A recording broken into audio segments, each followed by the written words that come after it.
Après le Wolverine et le Kodiaq, Yamaha dégaine sa troisième nouveauté autour du nouveau moteur 708 cm3.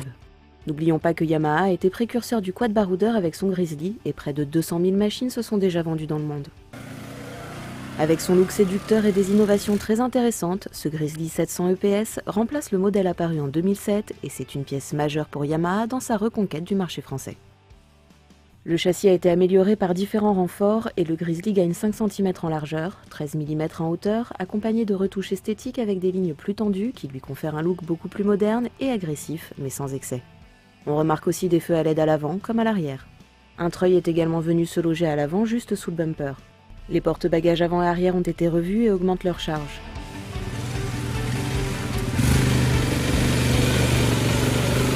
Donc on se retrouve au guidon du Yamaha Grizzly 700 EPS, version 2016. On a une selle qui est relativement confortable, sur laquelle j'ai l'impression qu'on s'enfonce un peu plus. La densité de la mousse est bonne. Le guidon, c'est sensiblement le même. Le cintrage est très bien. On a toutes les commandes sous les pouces, donc il n'y a aucun souci de ce côté-là. Le tableau de bord digital renferme toutes les informations nécessaires à la conduite. Les commandes au guidon sont classiques avec le passage en 4x4 et blocage du différentiel côté gâchette. Démarreur, override, coup de contact, treuil et éclairage côté gauche. Par rapport à l'ancien Grizzly, on voit bien le positionnement central du réservoir, sous la selle avec une nouvelle forme et un remplissage sur le côté droit qui améliore l'équilibre du quad.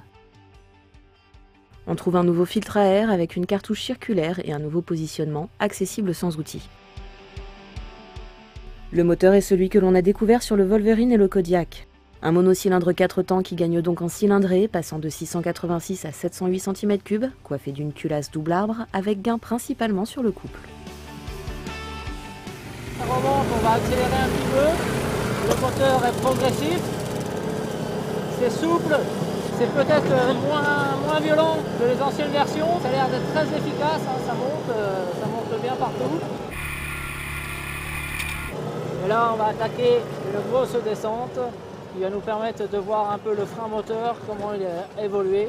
Effectivement, si on lâche les gaz et qu'on est en vitesse courte, eh ben, ça s'arrête. Donc, pareil, en termes de sécurité, c'est top. Contrairement aux motoneiges, on a besoin de freins moteurs sur les quads. Puisque l'on a des courroies crantées, on sent bien quand on est en descente, la transmission ne décroche jamais. La différence avec la concurrence, c'est que la répartition se fait 50-50, ce qui est important lorsque l'on tracte une remorque. Les suspensions à double bras superposés intègrent des amortisseurs KYB à 5 positions, offrant un débattement de 193 mm pour l'avant du quad, tandis que l'arrière bénéficie de 232 mm et d'une barre stabilisatrice. On s'aperçoit que les suspensions ont également été retravaillées. Hein. C'est relativement souple sur les petits chocs, mais ça ne se désinue pas. Lorsqu'on attaque un peu dans les virages, ça ne bouge pas.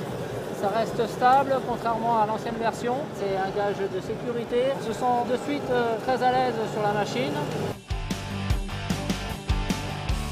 Le Grizzly a été le tout premier quad à être équipé d'une direction assistée et que depuis les ingénieurs ont bien fait progresser en proposant aujourd'hui une DA électronique permettant d'offrir un équilibre parfait entre l'aide à la conduite et le ressenti sur le quad. Donc là on va tester un petit peu la puissance du Grizzly. Donc avec ce nouveau moteur, en fait on accélère. Le moteur est bien progressif. Ça tient bien au sol, ça ne s'unit pas dans les trous, c'est bien. On arrive, on a plus de 100 km/h, 106 km/h au compteur. Le moteur est puissant et rien à dire, hein. Sachant qu'en plus, il y a un excellent freinage qui est facile, avec 4 disques, 2 à l'avant, 2 à l'arrière. Donc ça va bien. Le Grizzly version 2016 s'affirme véritablement comme le digne successeur de cette lignée de baroudeurs hors pair. Une réussite, mais c'est dommage d'avoir attendu autant d'années. Ce Grizzly, c'est le couteau suisse des quads.